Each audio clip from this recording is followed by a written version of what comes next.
Hello again, sorry about the cut, it's just that I needed to prepare the next bit of information that we're going to be working on. So we've just looked at finding fractions of amounts. That one's probably more important than this because I think firstly it's a life skill, okay? It's something that we do need to understand more generally. But this one will pick us up marks and also include some maths that we have already previously looked at, okay? And that is ordering fractions. Now, if you've got a set of fractions which have all got the same denominator, it's actually really, really simple. So if we've got a question that says 2/6, 1/6, and 5/6, well, we can put those in order quite easily just by looking at the numerator. So 1/6 is going to be our smallest, then 2/6, and then 5/6. But unfortunately for us, that's not GCSE level maths, okay? We won't get questions like that. What we are much more likely to get is questions like this, where we're looking at fifths, tenths, halves, and fifths again. And that makes it much, much harder. It's much trickier to just look at that information and be able to look at it, you know, in your head and just see what the different,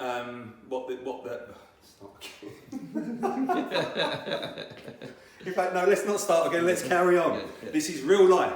Okay, it's much harder to be able to visualise the sizes of each of those fractions, okay? So what we have to do is work on basically comparing apples with apples. And the way that we do that is by putting them all over the same denominator. In order to do that, we have to use our lowest common multiple skills. We've already looked at lowest common multiples. Once again, if you can't remember, go back and have a look, but it's actually quite easy. Multiples are just essentially our times tables, okay? So what we're going to do is find the smallest number that will appear in the times tables of each of our denominators. So what have we got here? We've got fives, fifths, we've got 10, we've got 2, and we've already got fives over there, but I'm going to put it in again anyway, okay?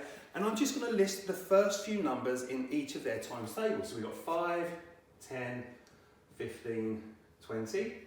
We've got 10, 20, 30. We've got 2, 4, 6, 8, 10. And I'm going to do the same with 5 again. So 5, 10, 15, 20. What we now need to do is find the smallest number that appears in all of those lists, okay? So looking along here, what's the smallest number, the first number we come to that's the same in every list? And I'm going to say that that is 10.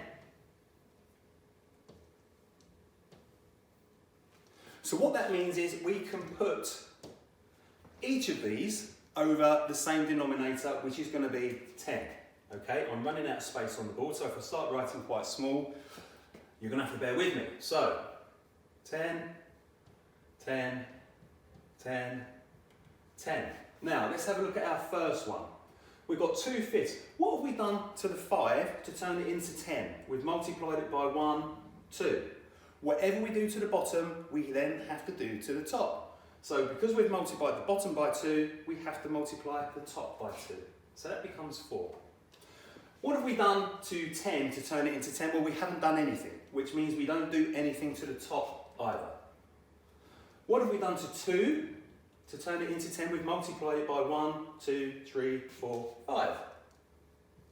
So once again, what have we done to 5 to turn it into 10? We've multiplied it by 2, which means we multiply the top by 2, which gives us 6. And now we can actually put those in order quite simply, okay? Because we can just easily see that 4 will come before 5, which will come before 6, which will come before 7. When you do it in your GCSE, if you've gone to the trouble of doing all of this, shown all of your working out, please make sure you finish the question by actually then writing these in the correct order. Unfortunately, I run out of space.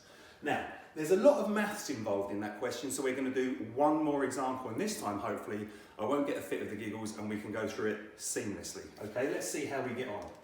So, we have got, these ones are slightly trickier, I think, but let's have a look. We just follow exactly the same process. The first thing we are going to do is find our lowest common multiple for each of our denominators, okay? So we are going to put 4, well, let's just write down a few of the multiples of 4. 4, 8, 12, 16. Then we're going to do the same for 3.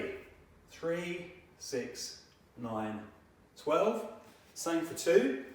2, 4, 6, 8. And then we're going to do the same for 6. 6, 12, 18, 24.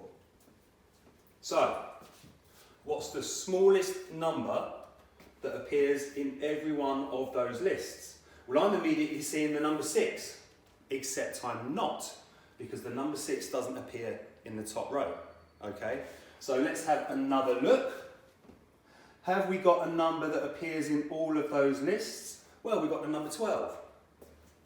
Well, hang on a minute. We haven't got to 12 down here. So what we're going to do, let's just write out a few more multiples. 4, 8, 12, 16, 20. Let's say 24. 3, 6, 9, 12, 15, 18. 2, 4, 6, 8, 10, 12.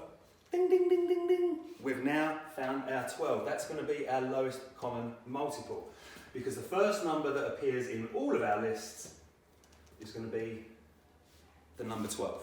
Okay, so if you don't find the number at first, just continue to look at further multiples. Now what do we need to do? We need to put all of our fractions over 12. So, what have we done to 4 to turn it into 12? We've multiplied it by 1, 2, 3, which means we multiply the top by 3. What have we done to 3 to turn it into 12? 1, 2, 3, 4, which means we multiply the top by 4. What have we done to 2? And on, and on, and on. Okay?